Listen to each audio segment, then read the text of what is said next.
A continuación, Ciudadanía, Democracia y Desarrollo.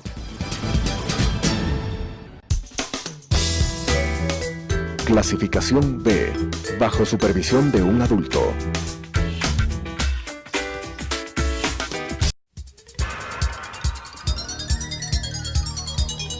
Las opiniones vertidas en este espacio por la producción y dirección del programa son de exclusiva responsabilidad de sus autores y de quienes intervienen en ellos.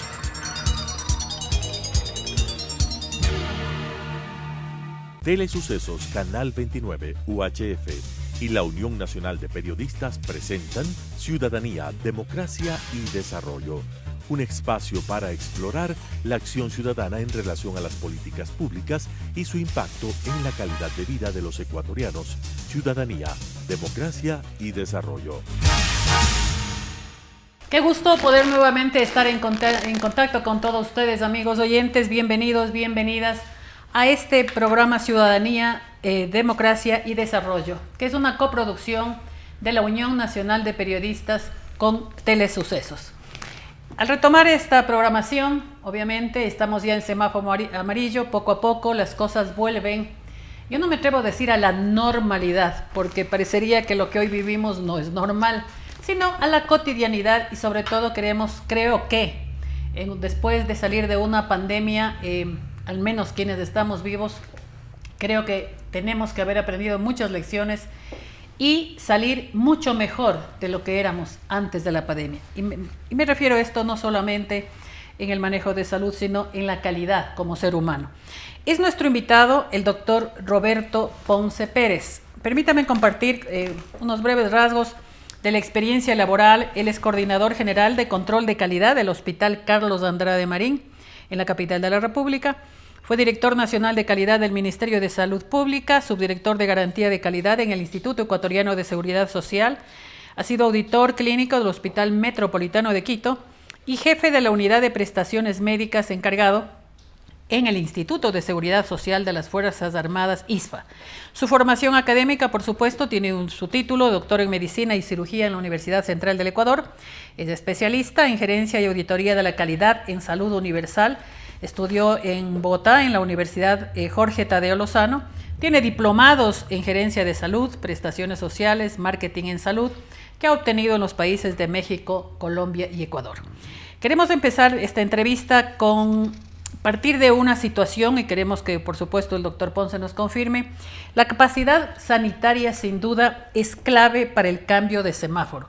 Es de intuir que el Comité de Emergencias Nacional se asegura, ¿no es cierto?, de saber que existe esa capacidad sanitaria para hacer el respectivo cambio de semáforo, sobre todo partiendo del hecho de que hay varios hospitales del IES en el país y más en la capital de la República que fueron destinados al COVID-19, sobre todo aquellos de tercer nivel como es el Carlos Andrade Marín. Bienvenido, Roberto, y quisiéramos empezar esto. A ver, ¿cómo es que funciona, en este caso, el Hospital Carlos Andrade Marín, que es un hospital de tercer nivel, que se dedica que tiene varias especialidades? ¿Cómo funciona cuando entra en semáforo amarillo? Porque en semáforo rojo, todos o la mayoría de hospitales estaban destinados al COVID-19. Al cambiar de semáforo, ¿cambia algo de funcionamiento en el Hospital Andrade Marín? ¿Sigue atendiendo las distintas especialidades? ¿Sigue manteniendo de preferencia el tema del manejo del COVID-19? La consulta externa estaba suspendida, por ejemplo. Hoy se ha retomado el tema de la consulta externa. Vayamos analizando. Bienvenido. Ok. Gracias por la invitación, Marianita. Bueno, partemos de una situación. El COVID nos cogió por sorpresa a todo el mundo. Es una enfermedad totalmente desconocida que hemos ido aprendiendo con el pasar de los días, con las experiencias vividas en otros países, en aquellos donde se manifestó de primera vez el COVID, China, luego azotó todo el territorio europeo, luego Estados Unidos y obviamente nosotros no quedamos relegados.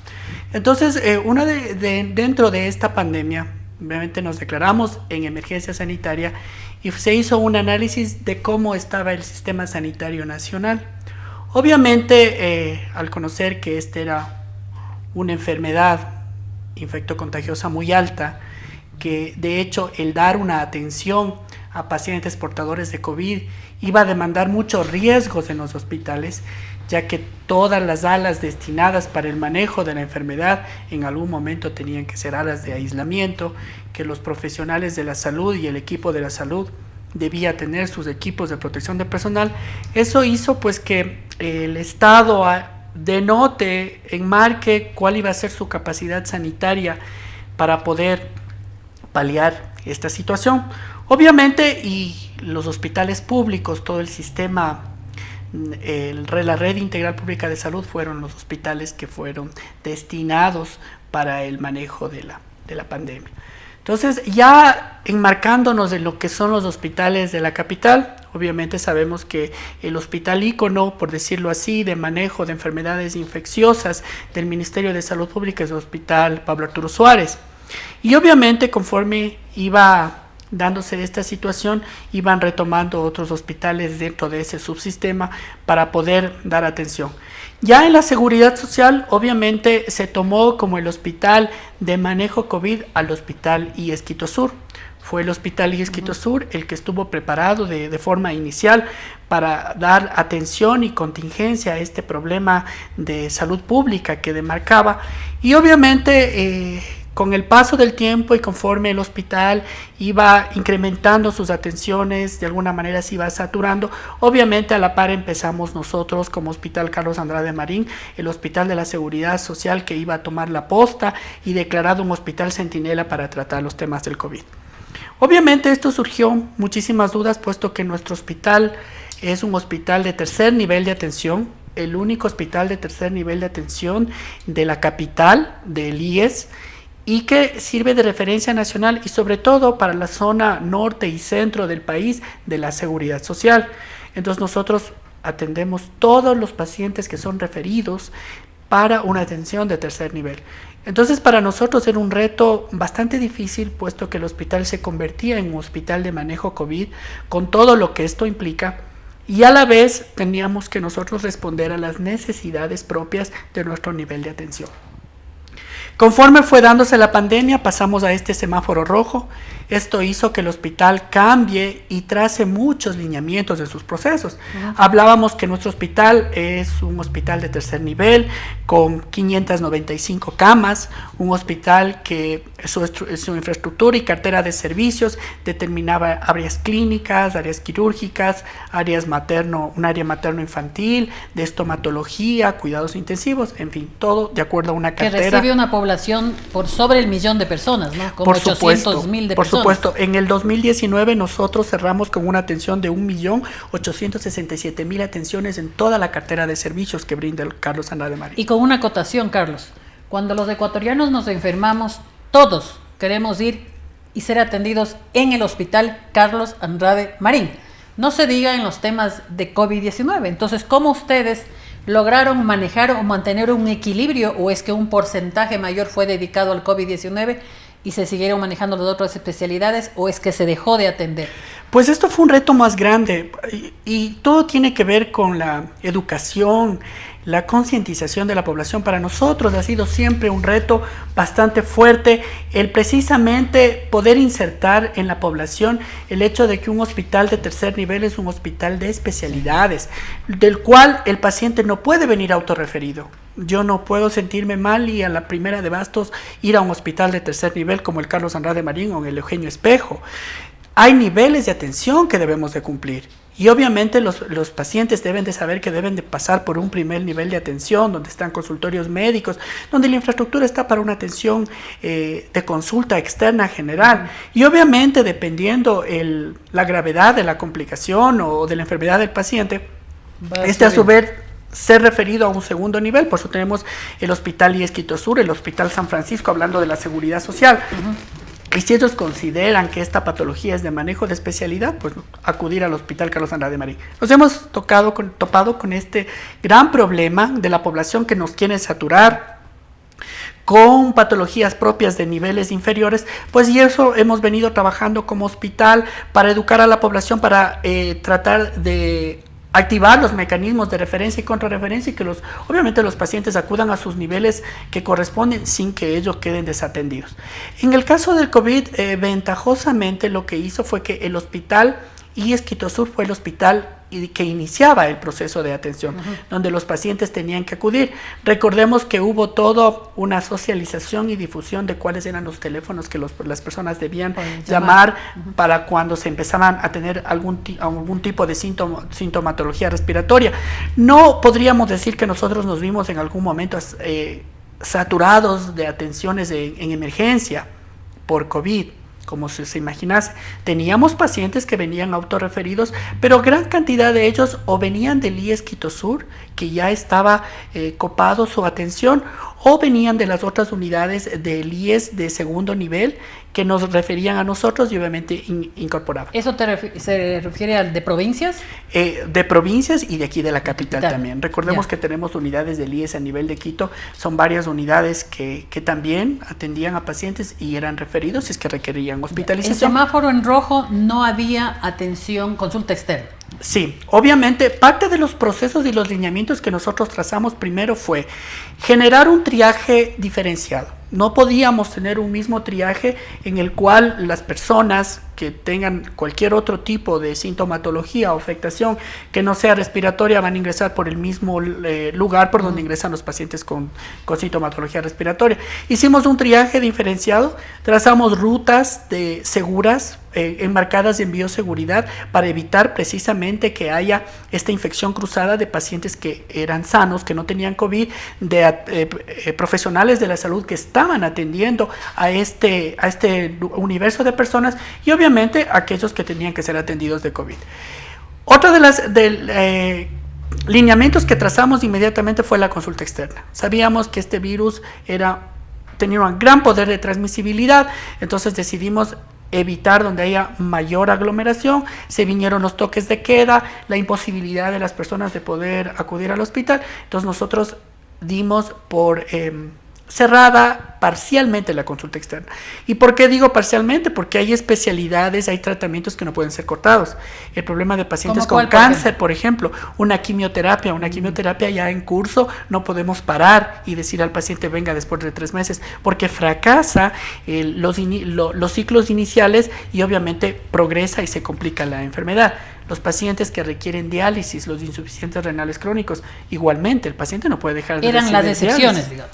Eran las excepciones.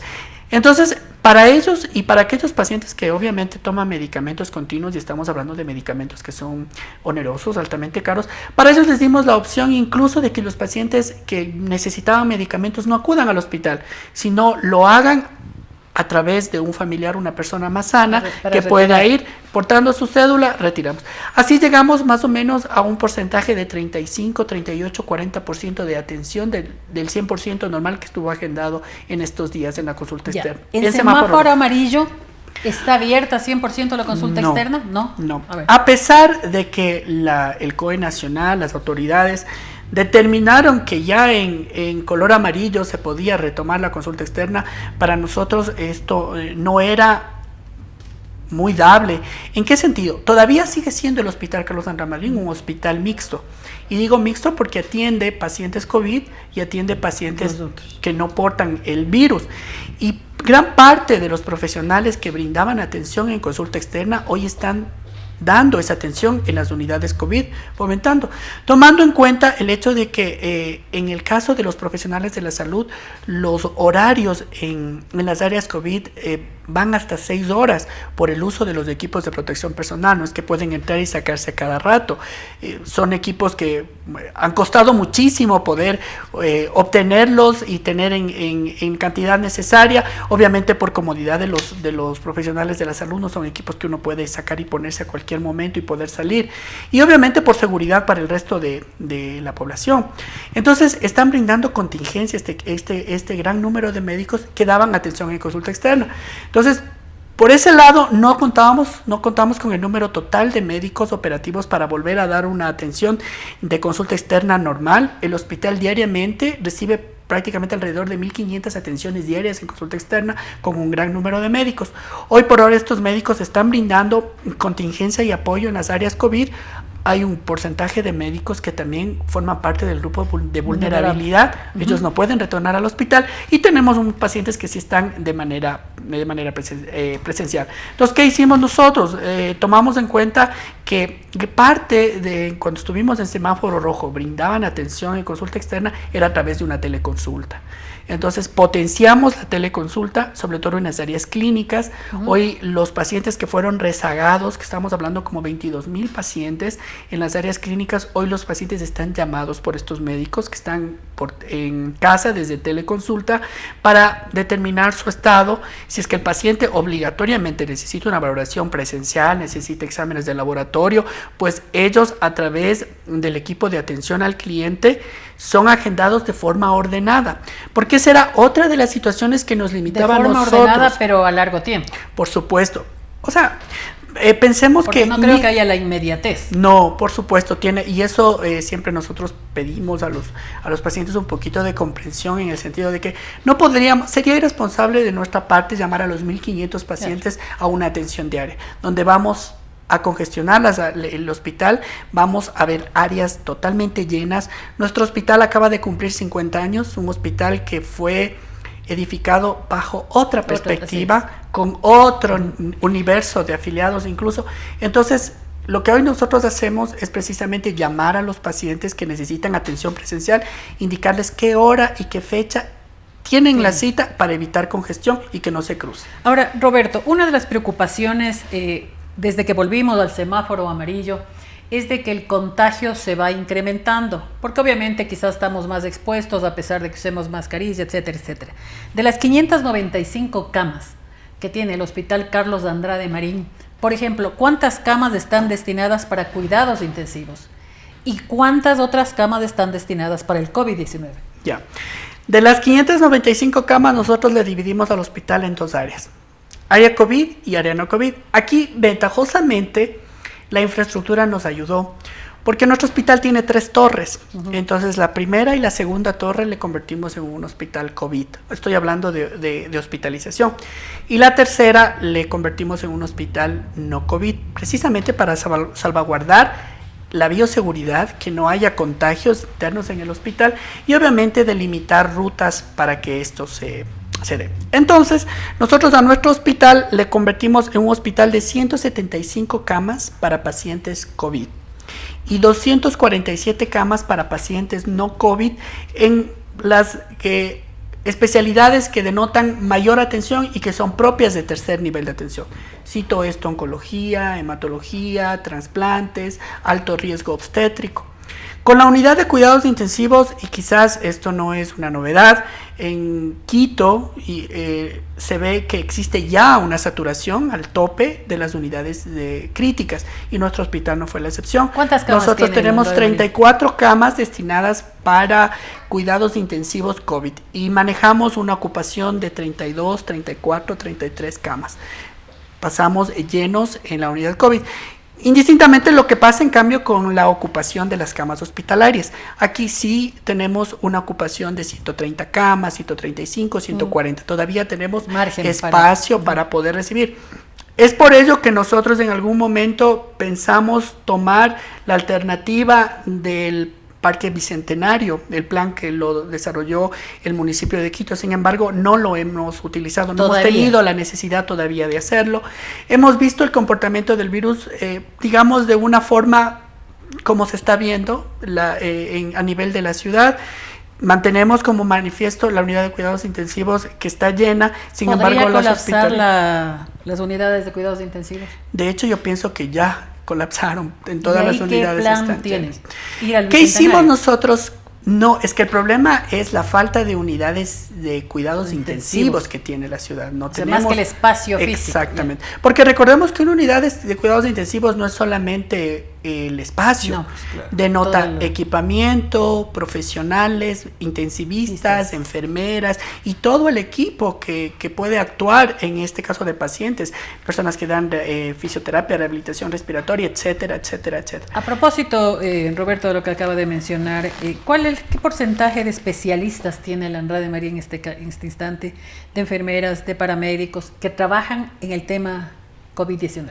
Nosotros podríamos decir que Actualmente en un porcentaje estimado tenemos como un 60-70% de profesionales destinados para las áreas COVID.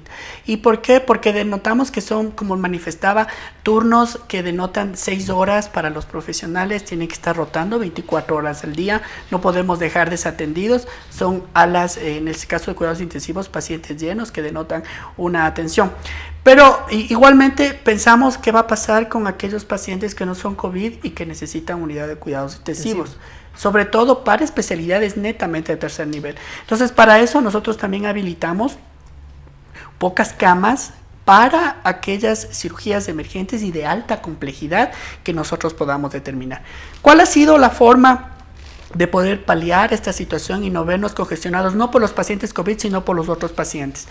Pues hemos tenido el apoyo de la derivación de las otras unidades del Hospital San Francisco de Quito, es un hospital declarado un hospital no COVID y que ha estado dando atención. Entonces, los pacientes han sido derivados allá, los que no son COVID y son pacientes que requieren otra atención, y obviamente hemos tenido que referir a la red privada que nos ha dado aporte en este momento para aquellos pacientes que requieran, por ejemplo, cuidados intensivos, pero que no son pacientes COVID.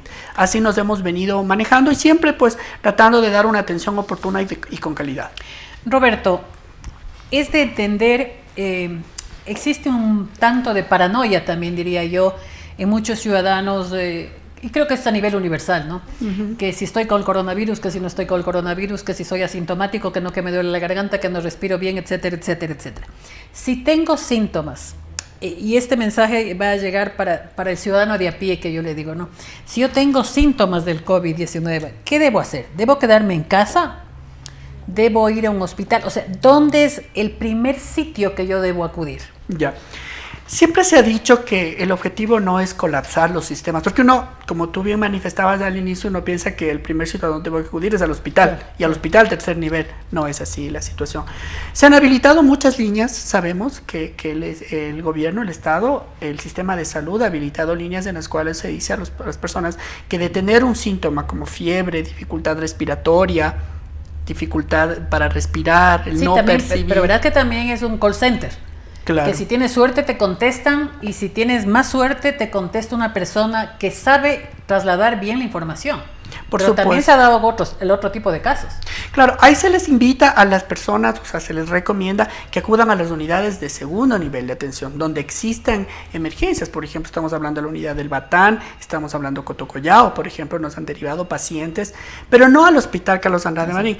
¿Por qué? Porque muchas veces, ¿qué es lo que hemos visto en el comportamiento de esta pandemia? Ventajosamente, el gran porcentaje de pacientes no requieren hospitalización.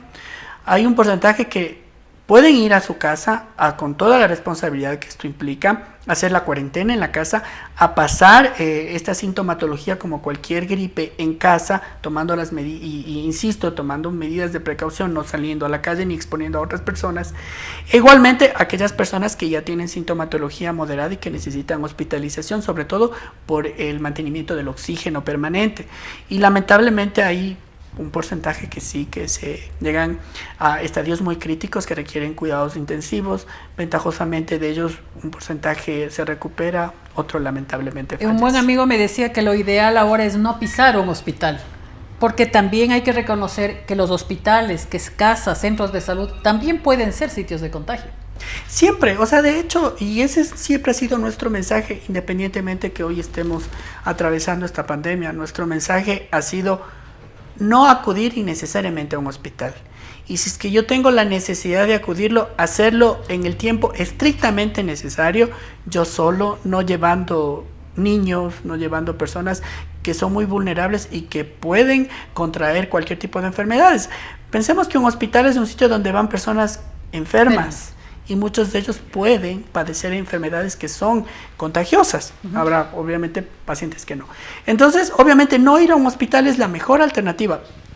Llamar, acudir a un centro si es que la situación inmediatamente se está agravando, si es que una persona, a pesar de que haya sido vista y haya sido recomendada permanecer en casa y tener los cuidados en casa, pero si ven que su sintomatología se agrava, pues inmediatamente acudir a una emergencia de un hospital, no digo que no. Eso es lo que siempre nos dejó a nosotros el pensar por qué veíamos en las noticias esas imágenes de personas que morían en la calle. que se desplomaban y morían. El virus no es así, es un virus letal, mortal, que yo me contagio e inmediatamente me muero. Es un virus progresivo. Entonces nos queda la duda, esas personas tuvieron sintomatología, no acudieron, no se hicieron ver, no fueron a un hospital, por eso se agravaron. O eran asintomáticos también. Yo más que eso pensaría que son personas que tuvieron una sintomatología que y no se fue progresando, perdieron la posibilidad respiratoria, el respirar adecuadamente, y obviamente les condujo a un problema respiratorio y a la muerte. Muchísimas gracias a nuestro invitado, el doctor Roberto Ponce Pérez. Hemos hablado cómo funcionan los hospitales del IES, particularmente el Carlos Andrade Marín en la capital de la República, cuando estamos ya en semáforo amarillo. Les invitamos, amigos y amigas, para el próximo programa. Las opiniones vertidas en este espacio por la producción y dirección del programa son de exclusiva responsabilidad de sus autores y de quienes intervienen en ellos.